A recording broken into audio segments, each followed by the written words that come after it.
So if you're wondering what bait you ought to be fishing with this autumn, my advice is don't change a thing. I don't change the bait I use when I'm going to go fishing in the autumn. I use the same bait that I've been using all year until it gets really cold. And why would I want to change? What's different about carp fishing in the autumn? Sure, the water temperature is going to be a bit cooler, but it's not a big enough change in order to justify swapping baits.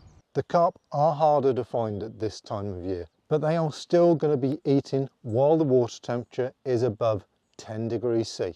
The only time I change the bait that I'm using is in the real winter, and even then it would have to be seriously cold.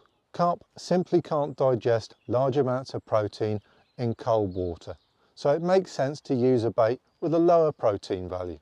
Cold water doesn't disperse bait flavour anywhere near as well as warm water does, so it makes sense to use a bait that's optimised for low temperatures. Bait flavour doesn't make anywhere near the difference that people think it does.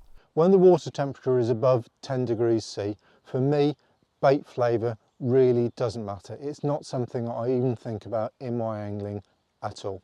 If you're not catching and you know you're on fish, and it's got absolutely nothing to do with using the wrong flavour bait. All you need to catch carp is a good rig placed or cast in the right place at the right time, and if you've done everything else right, it will rip off.